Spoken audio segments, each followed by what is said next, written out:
Olá, tudo bem? Eu sou o Fernando do canal Viva na Luz. Hoje iremos falar sobre prosperidade, não só de dinheiro, mas como de saúde e amizades. Mas se tratando de dinheiro, sabemos que hoje dependemos muito do dinheiro para termos uma vida mais confortável, para termos remédios, dinheiro para remédios, alimentos e até mesmo poder ajudar parentes, amigos e por aí em diante. E hoje é um vídeo muito poderoso, uma palestra paga do Dr. Lai Ribeiro. O Dr. Lai Ribeiro é um dos médicos mais conceituados, não só do Brasil, mas como no mundo. Ele é conhecido mundialmente, porque ele é escritor de autoajuda, nutrólogo, cardiologista, neurolinguista, professor e palestrante. Esse material poderoso que eu estou oferecendo para vocês é de um curso pago do Dr. Lai Ribeiro e eu estou oferecendo gratuitamente aqui para vocês. Então, pessoal, ouçam com atenção, no mínimo 5 vezes, para que aquilo possa entrar na sua mente e você poder entender verdadeiramente o poder dessa palestra. Ouça em um momento que vocês puderem se concentrar no que realmente ele vai passar aqui, porque isso tem um valor inestimável, ok? Gratidão e fiquem agora com o áudio do Dr. Lai Ribeiro.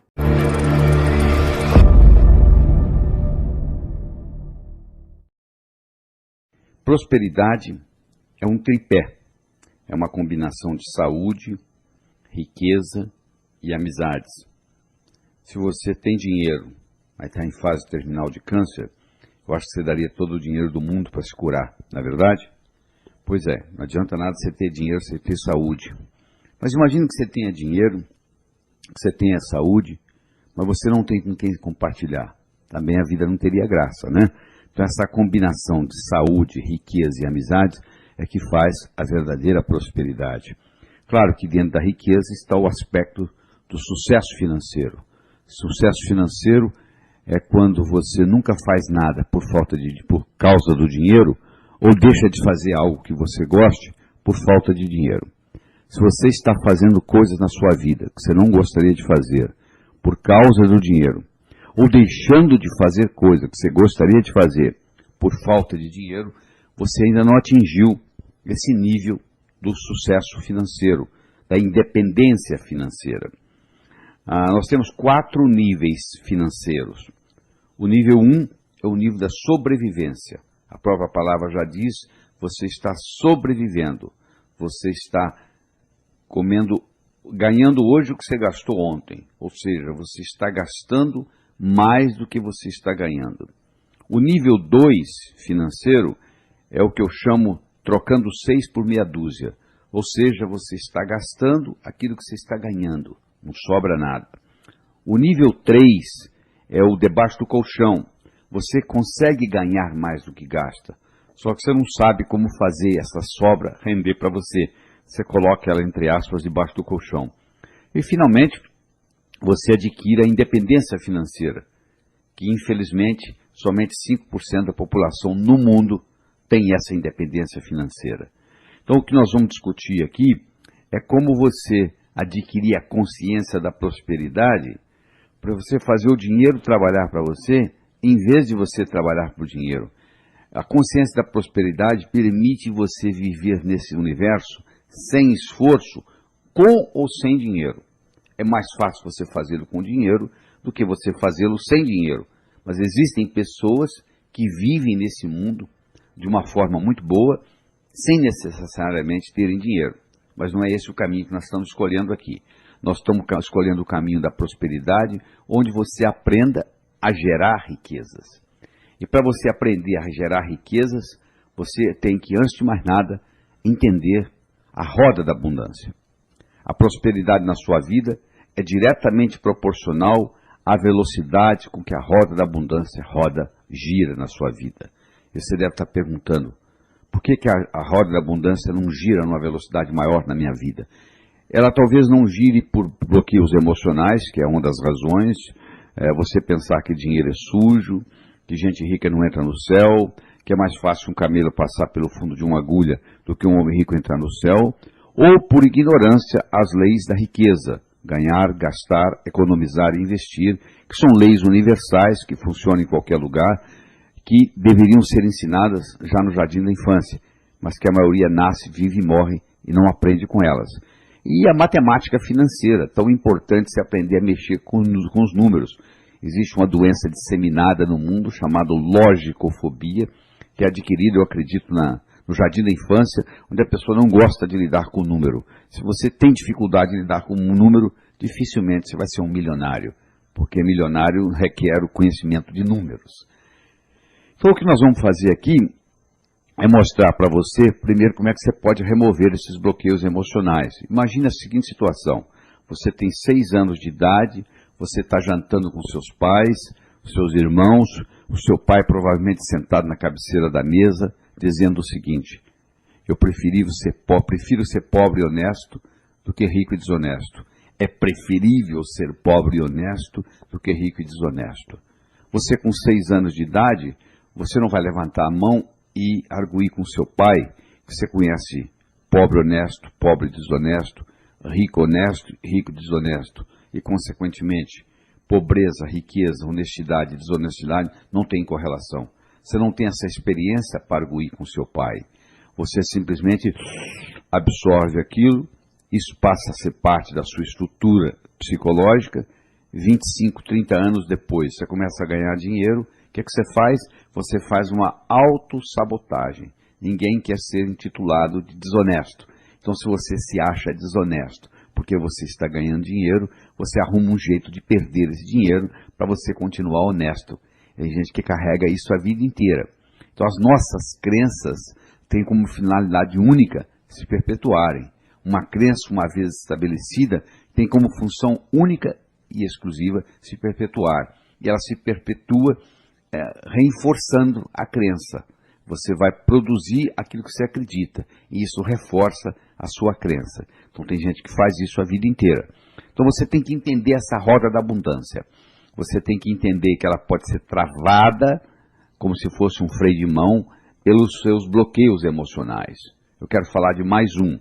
Por exemplo, você está com 6 anos de idade, você não sabe onde você está indo, mas você sabe que é um lugar importante, porque é colocar a melhor roupa que você tem, e você chega lá e tem alguém falando assim: é mais fácil um camelo passar pelo fundo de uma agulha do que um homem rico entrar no céu.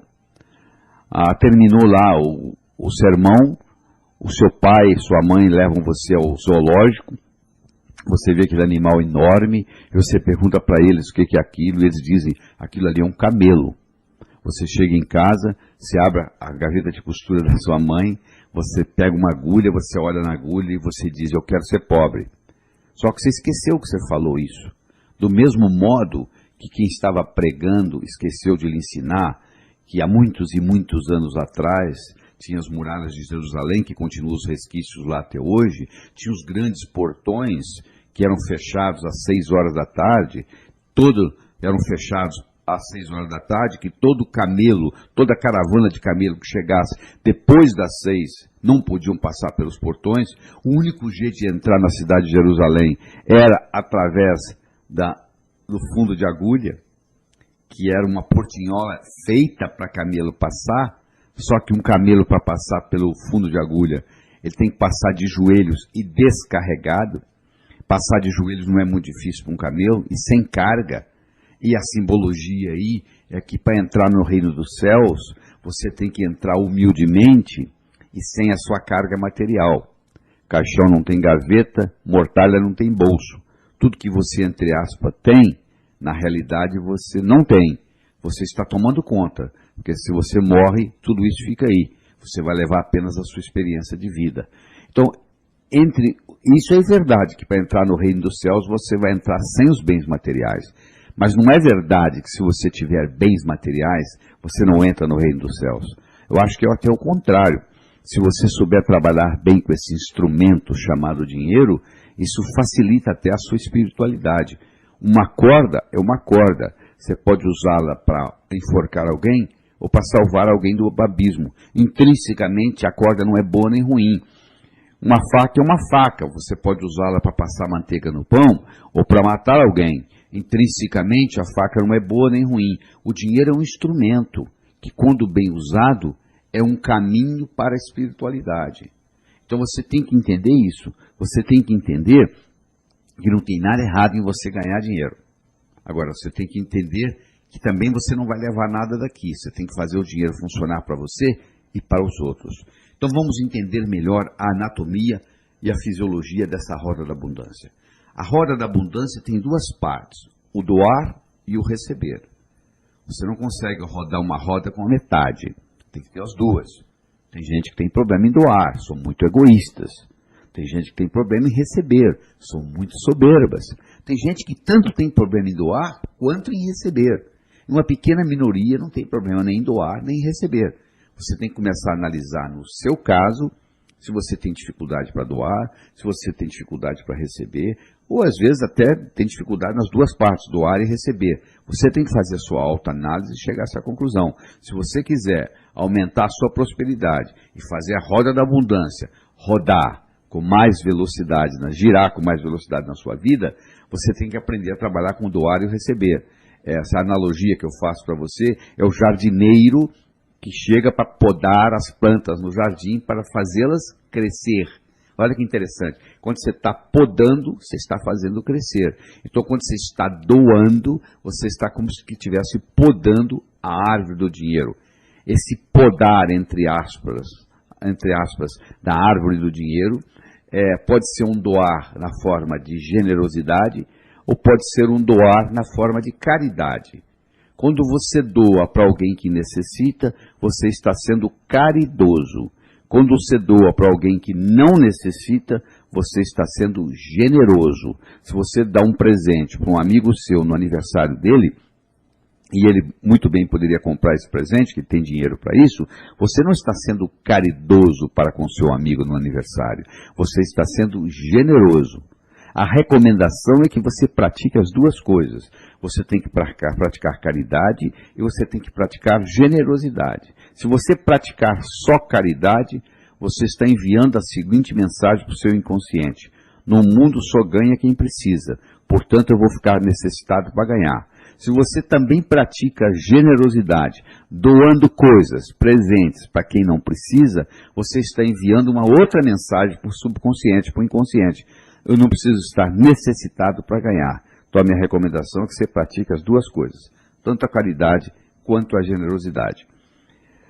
Existem 4 verbos importantes para a gente conjugar no que diz respeito à roda da abundância. É o verbo declarar, o verbo solicitar, o verbo arriscar e o verbo agradecer. O verbo declarar mostra para você a importância do ser vir antes do ter. É ser, fazer, ter. Muita gente pensa assim, se eu tivesse dinheiro, eu faria o que gente rica faz, eu seria rico. Só que não é assim que funciona. Mais de 90% dos ganhadores na loteria, 10 anos depois, estão piores financeiramente do que antes de ganhar. Então, porque não pertencia a eles. O que não parece com o dono é roubado. Primeiro você tem que ser, para depois fazer, para depois ter. E nós somos animais linguísticos. Nós somos através de declaração. Declaração cria realidade. Um noivo e noiva chegam perante o juiz e o juiz diz, eu declaro vocês marido e mulher. A partir daquele momento foi criada uma realidade jurídica naquele casal. Se eles quiserem se separar agora, tem que se divorciar, porque já foi declarado. E o juiz tem autonomia para isso. Você tem autonomia para fazer declarações sobre você. Se você declara que você é próspero, você passa a fazer o que gente próspera faz, você passa a ter prosperidade. Então não subestime o poder do verbo declarar e faça as suas declarações nessa área que você achar necessárias. Aí você tem que trabalhar conjugar o segundo verbo, que é o verbo solicitar. Solicitação gera poder. O indivíduo que é tímido, ele não consegue muita coisa na vida, porque ele tem que saber solicitar, né? Aquele ditado, quem não chora não mama. Você tem que saber solicitar do universo, você tem que saber solicitar de Deus, você tem que fazer a sua solicitação, o que você quer. Terceiro, você tem que aprender a arriscar. Se você não estiver disposto a arriscar, é difícil você ser próspero e enriquecer.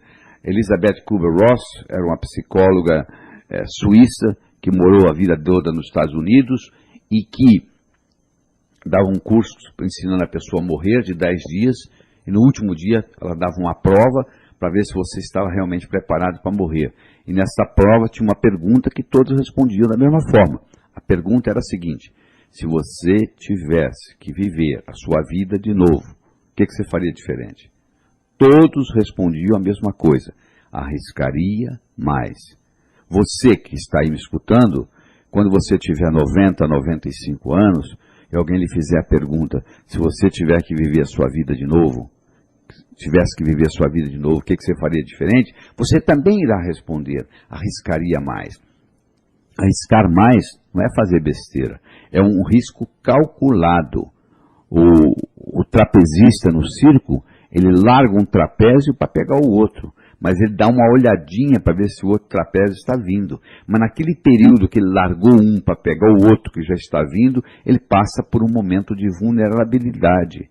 Então tem gente que passa a vida inteira não querendo ficar vulnerável em momento nenhum, brigando por um, entre aspas, segurança, que na realidade não existe, né? Não existe segurança na vida, apenas oportunidades. Então você tem que conjugar mais na sua vida o verbo arriscar. E finalmente você tem que trabalhar com o verbo agradecer. Gratidão é a mãe de todas as outras virtudes. Se você observa, as pessoas em geral estão reclamando daquilo que tiveram e perderam, ou daquilo que gostariam de ter e não obtiveram ainda. Raramente se encontra uma pessoa dizendo assim: eu gostaria de ter isto e tenho, eu não gostaria de ter aquilo e não tenho. Eu gostaria de ter uma boa família e tenho, eu não gostaria de ter câncer e não tenho. Então você tem que aprender a agradecer aquilo que você tem para obter mais daquilo que você quer. Essa é a grande verdade. A gratidão funciona como um sistema de retroalimentação num processo cibernético. Então você tem que aprender a conjugar mais frequentemente o verbo agradecer. Então quando você trabalha com o verbo declarar, com o verbo solicitar, com o verbo arriscar e com o verbo agradecer, fica mais fácil você implementar mais velocidade no giro da sua roda da abundância. Nós estamos discutindo aqui aspectos científicos, aspectos filosóficos e aspectos psicológicos da prosperidade. Então, se você me permite, eu vou recordar com você o que é ciência. Ciência é o estudo da causa e efeito dos fenômenos naturais. Quando você está estudando causa e efeito, você está fazendo um estudo científico. Filosofia é o estudo dos pensamentos. E psicologia é o estudo do efeito dos pensamentos no comportamento das pessoas. Então nós vamos estar trabalhando aqui tanto aspectos científicos, quanto aspectos filosóficos, quanto aspectos psicológicos. Nós estamos desenvolvendo modelos. Então, por exemplo, a mente, você pode ter a mente como um modelo, onde a mente tem duas partes, o pensador e o provador. O pensador pensa, o provador prova. O pensador só pensa, não faz mais outra coisa, ele pensa. E o provador pensa o que o pensador provou. Se você vem pensando assim, dinheiro é difícil, você está certo, dinheiro é difícil. Se você vem pensando dinheiro é fácil, você também está certo, dinheiro é fácil. Henry Ford dizia o seguinte: se você pensa que pode, ou se você pensa que não pode, de qualquer jeito você está certo. Essa é a grande realidade. De qualquer jeito você está certo. Então, pensando de um jeito ou pensando do outro, o provador vai provar. O provador vai provar como? O provador vai provar manifestando no universo físico, incluindo a sua conta bancária. Então, o grande segredo da prosperidade, o segredo de chegar lá, a qualidade de estar lá. Eu vou explicar melhor para você isso. Imagine que é sexta-feira, 18h30, você acabou de chegar do seu trabalho, você liga a sua televisão, você está assistindo um programa de televisão e de repente começa a aparecer o resultado da loteria. E por coincidência você comprou um bilhete, você tira o bilhete do bolso e o bilhete é um bilhete premiado. O número que aparece na televisão é o número do seu bilhete. Você acabou de ganhar $1 milhão. Só que é sexta-feira, 18h30, você não vai poder descontar esse bilhete até segunda-feira de manhã. Mas você vai passar um final de semana diferente, não vai? E você tem apenas um papel no bolso. Você vai dizer, mas é um papel premiado. Eu tenho um bilhete premiado no bolso. Eu sei, mas não deixa de ser um papel, não é verdade? Mas você passa um final de semana diferente, porque na segunda-feira você vai transformar este bilhete em $1 milhão. Se tudo aquilo que você quer no futuro, você tivesse a mesma convicção que você tem, quando você tem um bilhete premiado no bolso, aquilo aconteceria. Só que você não consegue segurar esse estado, né? Que beleza, você sai às vezes empolgado quando você termina de fazer uma meta, só que você não consegue manter isso. O segredo da prosperidade, o segredo de chegar lá, é a qualidade de estar lá. O que você quer? Eu quero $1 milhão. Se você tivesse $1 milhão, como é que você se sentiria? Aí eu me sentiria assim, assim, assim, assim, assim. Então você passa a se sentir assim 24 horas por dia, e esse $1 milhão vai se manifestar na sua vida. Só que infelizmente você não consegue segurar isso por causa da sua estrutura psicológica. Por isso que você está escutando isso aqui. Por isso que você está fazendo esse trabalho aqui comigo. Então, lembre-se desse modelo. O pensador pensa, o provador prova. A mente tem duas partes. O pensador que pensa, o provador que prova. E a mente, que não é o seu cérebro, a mente está no corpo todo, porque eu pergunto para uma pessoa assim, onde é que está a sua mente? Ela aponta para o cérebro. Não, o cérebro está aí. A mente está no corpo todo. O seu dedão do pé, se tiver um corte, ele vai curar-se. Ele vai se curar espontaneamente. Existe uma inteligência lá, existe uma inteligência no seu fígado, nos seus rins, no seu baço, e assim por diante. Então é a corporeidade da mente. Esta mente está em conexão com a inteligência divina. Então, através dessa conexão, você pode manifestar nesse plano coisas de outro plano. Através dessa conexão, através da mente. Então você tem que aprender a criar do nada. É verdade, criar do nada. Tudo é criado do nada. Uma cadeira foi criada do nada. Antes de existir cadeira, você ficava agachado. Até que alguém veio e criou uma cadeira. De onde? Do nada. Então o processo criativo, ele tem 3 princípios. O princípio da autoanálise, o princípio de sugestões e o princípio de metas. O princípio da autoanálise é o seguinte: o que eu venho pensando que fez a minha vida do jeito que ela é hoje? Faça uma autoanálise do que você vem pensando até hoje sobre dinheiro. E você vai olhar na sua conta bancária e você vai ter a resposta. Aquilo que você vem pensando está manifestado lá. O dia que você mudar a qualidade do pensamento, você muda a quantidade de dinheiro que está lá. Segundo, as sugestões.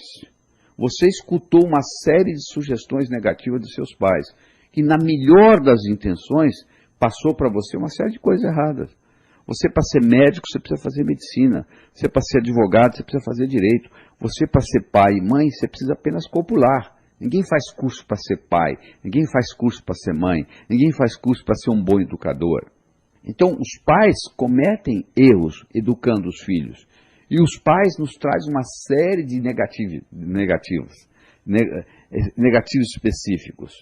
Até a idade de 4, 5 anos, nós recebemos mais de 100 mil nãos. Nós recebemos um menino de 4 anos, uma criança de 4 anos, para cada elogio, recebe 9 repreensões.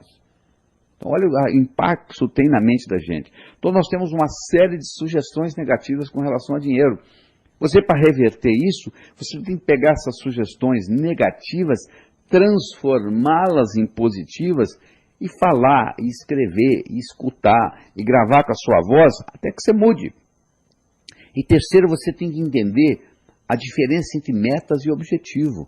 Se eu estou em Nova York e quero ir a Chicago, eu saí de Nova York e fui para Chicago, eu tenho uma meta. Agora, se eu estou em Nova York e quero viajar oeste, quando eu chego em Chicago, ainda tem mais oeste. Quando eu chego em Los Angeles, tem mais oeste. Quando eu chego em Honolulu, no Havaí, tem mais oeste. Quando eu chego em Sydney, na Austrália, tem mais oeste. Como a Terra é redonda, eu vou voltar a Nova York.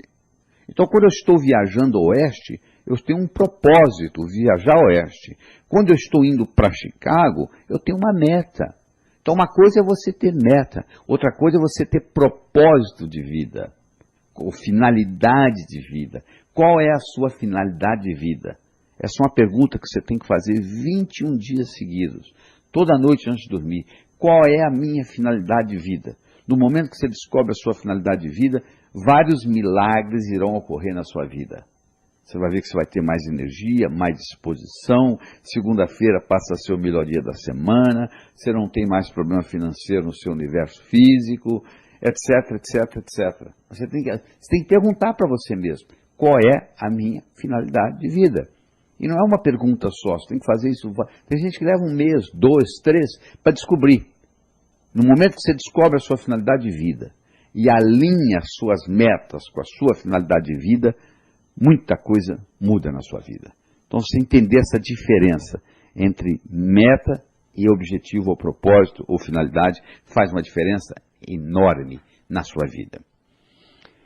Eu agora quero começar a discutir com você as leis da riqueza, que são leis que deveriam ser ensinadas no jardim da infância.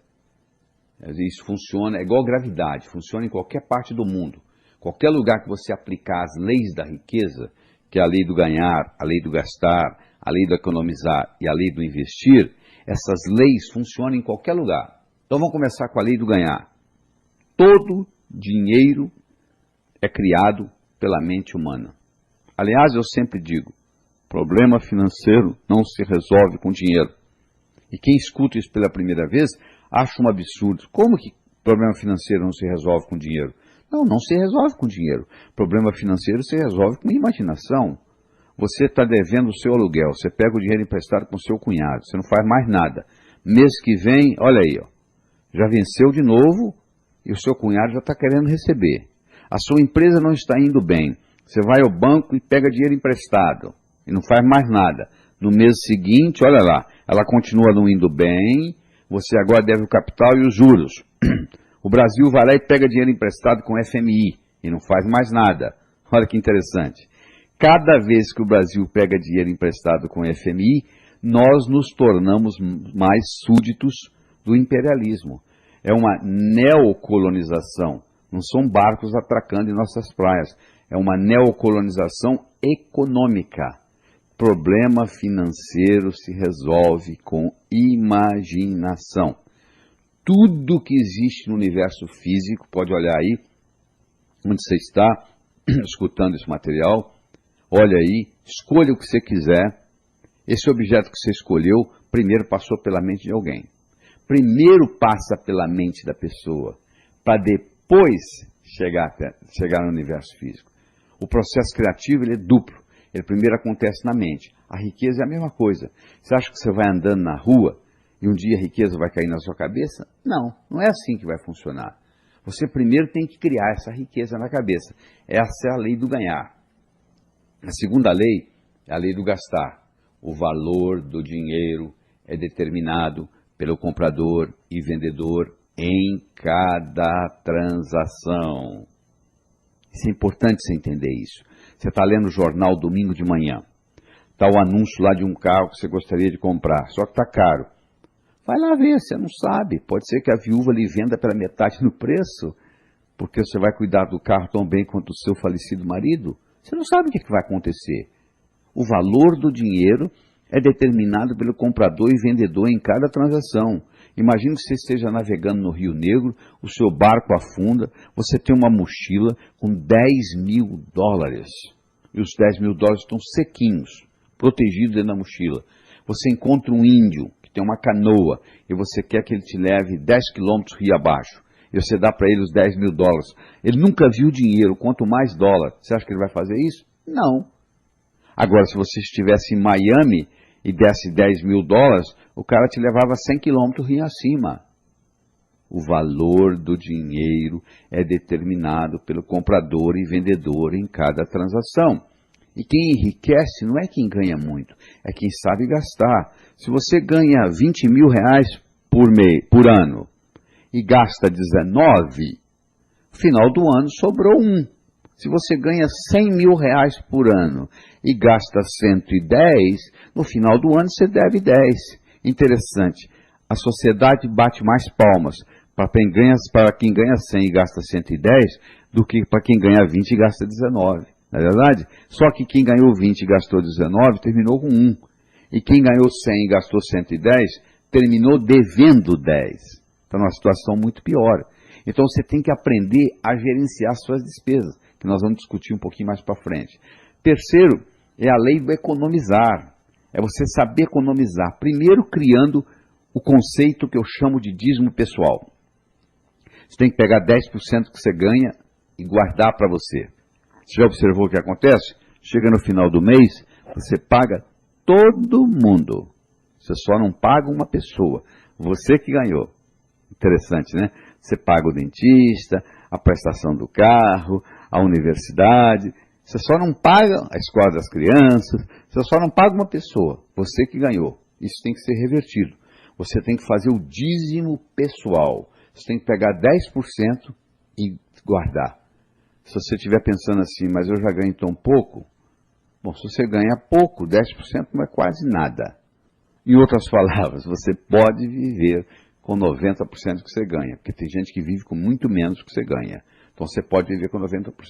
Quando você começa a economizar esses 10%, ocorre uma mágica na sua vida, porque você está enviando para o subconsciente a seguinte mensagem: eu vivo no universo abundante, tenho o suficiente e sobra. O seu subconsciente começa a viver um ambiente de prosperidade. Isso é muito importante. E se você está pensando assim, mas eu já ganho, eu já guardo 40%. Ótimo, mas separa os 30 dos 10, porque esses 10 vão criar um imã de dinheiro. A palavra dízimo vem de 10. Em todas as religiões do mundo, o dízimo é 10%, porque da Cábala, o 10, o 1 significa criatividade, iniciar, e o 0 significa mais. Então você tem esses 10% que você vai economizar de dízimo pessoal, esse dinheiro você nunca pode usá-lo em nada perecível ou roubável. Você tem que guardar até um certo ponto, e aí você compra uma propriedade, um lote, o que seja, mas você não pode comprar em coisas perecíveis ou roubáveis, porque isso vai criar o imã do dinheiro. Se você abrir a torneira da sua casa, sai água. Para onde que vai a água? Vai para o esgoto. O esgoto vai para o rio. O rio vai para o mar. Para onde vai a água, então? Para onde tem água. E ódio, para quem tem ódio. E amor, para quem tem amor. E dinheiro, para quem tem dinheiro. O dinheiro não vai para o pobre. O dinheiro vai para quem tem dinheiro. Você vai no banco e fala para o gerente, pelo amor de Deus, eu estou apertado, me empresta dinheiro. Ele diz, não, para você não. Mas se você chega lá e prova para ele que você não precisa de dinheiro, ele vai querer lhe oferecer um empréstimo, porque o banco, afinal, vive de juros. Olha que interessante. O crédito é paradoxal. Quem precisa não tem. Quem não precisa tem. Então, dinheiro atrai dinheiro, semelhante atrai semelhante. Se eu começo a criar um imã de dinheiro, eu começo a atrair mais dinheiro. Por isso que o dízimo é importante, esse dízimo pessoal que você tem que fazer. E vem depois a parte do investir. O investimento é fundamental. A maioria dos brasileiros não sabe investir. O investir, você faz o dinheiro trabalhar para você, em vez de você trabalhar por dinheiro. O investir tem que ter legalidade, você não vai investir na distribuição de cocaína, você tem que investir numa coisa legal, que tenha legalidade. Você vai investir, aí você vai buscar se tem mais ou menos rentabilidade, mais ou menos segurança, mais ou menos liquidez. Rentabilidade, segurança e liquidez são os 3 pontos chaves de um investimento. Tem dinheiro que você vai deixar lá mais a longo prazo, você não está preocupado com a liquidez, mas você está preocupado com a segurança ou com a rentabilidade. Tem dinheiro que você precisa de mais liquidez. A rentabilidade talvez não seja tão alta, mas você pode tirar a hora que você quiser. Às vezes você coloca um dinheiro na poupança e você pode ir lá e tirar o dinheiro a hora que você quiser. Mas se você compra uma casa, você não pode querer vender a casa, pode ser que você não encontre comprador no dia que você quer vender a casa. Então já não tem a mesma liquidez de uma caderneta de poupança. Aí você vai ter que decidir aí se é mais ou se é menos. Mas só trabalhar com as leis da riqueza não é o suficiente. O ganhar, o gastar, o economizar, o investir é muito importante. Você tem que estar preocupado com isso. Agora, você também tem que ver o aspecto psicológico da coisa. Existem os pesos pesados, que eu chamo, na psicologia, que interferem na sua capacidade de ganhar dinheiro. Por exemplo, o modo como você nasceu faz uma diferença enorme. Se você não foi bem-vindo ao mundo, se você vai visitar uma cidade, você tem uma experiência ruim naquela cidade, você não quer voltar naquela cidade, não é verdade? Porque você tem uma experiência ruim. Se você chega aqui e você tem 14 horas de trabalho de parto, já ficou complicada a sua chegada. Então, o modo como você nasceu faz uma diferença enorme. E não adianta você fazer terapia, porque os traumas do nascimento, naquela época você não tinha linguagem, eles são codificados a nível celular. Você tem que trabalhar com terapias corporais. Nós temos um curso chamado Sintonia, que fazemos no Brasil 5 vezes por ano, vem gente do mundo inteiro, são 39 horas de trabalho, 12 no primeiro dia, 17 no segundo e 10 no terceiro.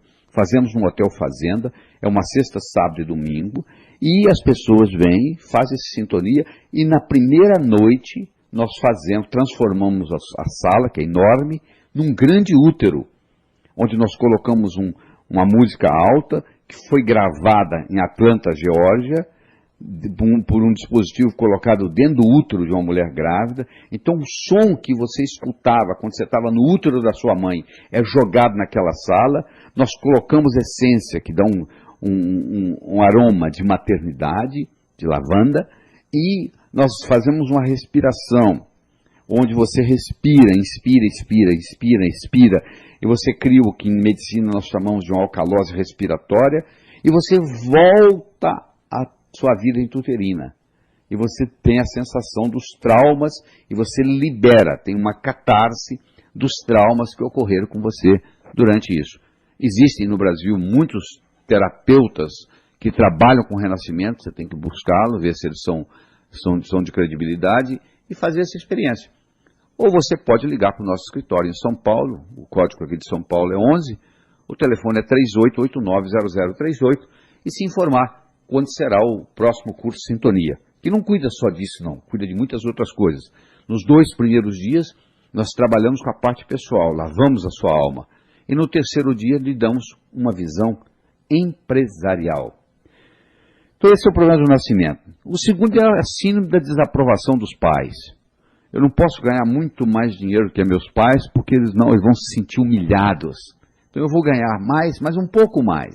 Então se você tem a síndrome da desaprovação dos pais, se você tem essa necessidade de não ganhar muito mais do que seu pai, às vezes essa necessidade até é inconsciente, 30% das pessoas no mundo têm a síndrome da desaprovação dos pais, que funciona na roda da abundância como se fosse um freio de mão, essa é a grande verdade.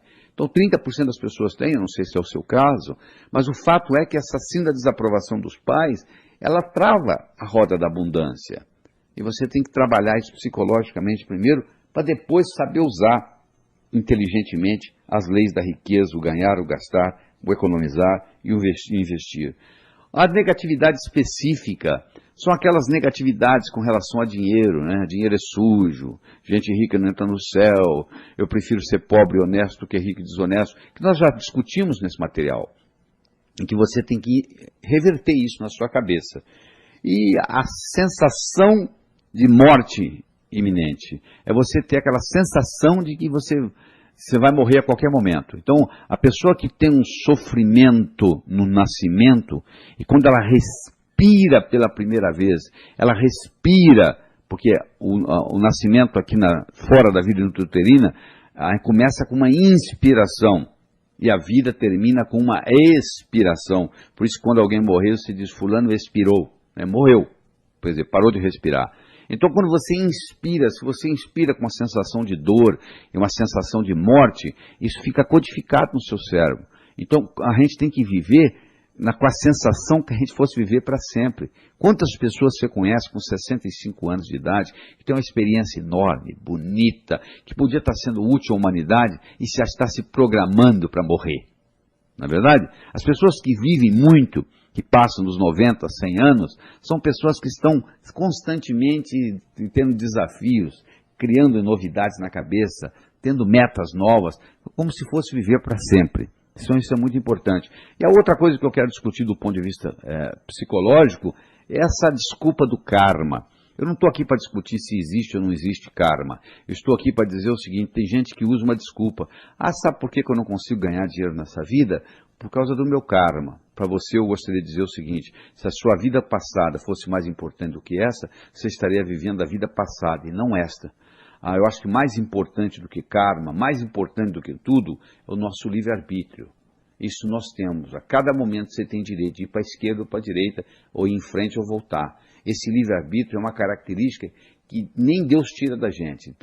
Cada um tem seu direito ao livre-arbítrio. Eu acho que se você tivesse vindo aqui para viver exatamente uma história já totalmente escrita, na minha opinião, seria uma sacanagem cósmica.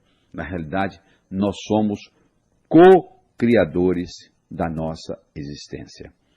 E eu gostaria de discutir com você ainda alguns mitos populares. Quando eu digo mito, é porque falta causalidade.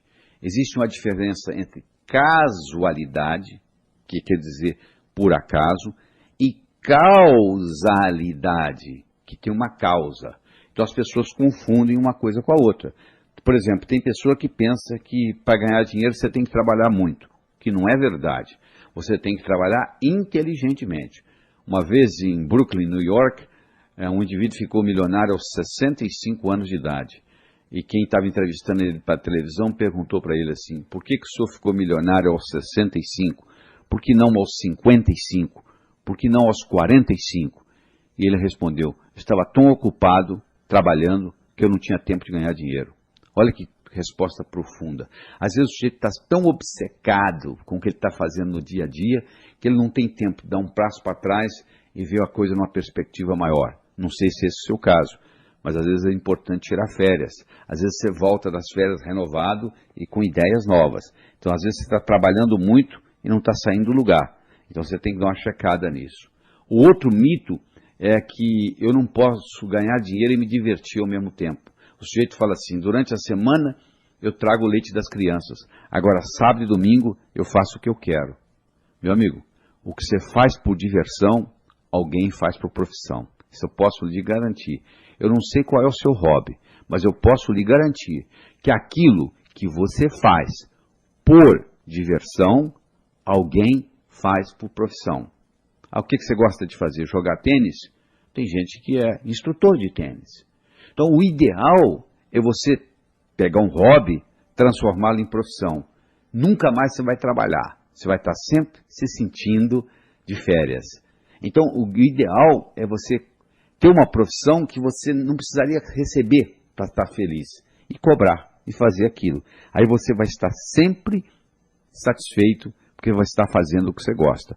Você tem que fazer o que você gosta e gostar do que você faz. Tem que ser as duas coisas. Porque por melhor que seja o que você está fazendo, esse é o filé mignon. Sempre vão ter outras coisas. Eu adoro dar conferências, mas eu tenho que viajar pelo mundo dando conferências. Nem sempre é agradável estar esperando voos atrasados nos aeroportos. Mas quando eu começo a ficar chateado com isso, eu me lembro o seguinte, opa, isso faz parte da minha vida, eu quero ir lá, então isso aqui é o preço que eu estou pagando. Aí fica mais ameno, aí eu vou ler um livro de uma forma mais agradável na sala VIP, esperando pelo voo que está atrasado. Então eu tenho que incorporar o seguinte, eu não vou poder trabalhar com filé mignon o tempo todo. Mesmo fazendo o que eu gosto, vai ter coisa que eu não vou gostar tanto, mas eu tenho que gostar daquilo que eu estou fazendo, porque aquilo me complementa para outro.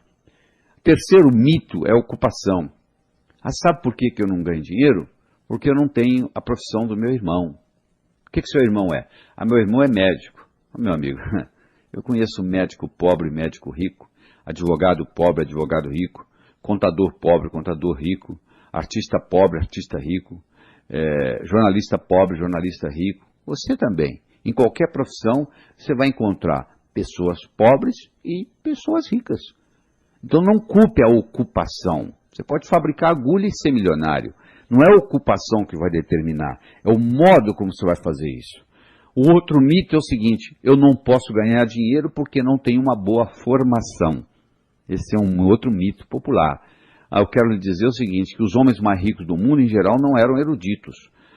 Thomas Edison teve 3 meses de educação formal, Henry Ford, 2º ano de ginásio, o Bill Gates, que tem 3 recordes mundiais, acumulou 100 bilhões de dólares, o maior na toda a história da humanidade, fez isso num período recorde de 12 anos e foi o homem mais jovem e mais rico do mundo, com 32 anos de idade, ele próprio saiu para montar a Microsoft. Então, essa desculpa de que você não teve um curso superior não justifica nada.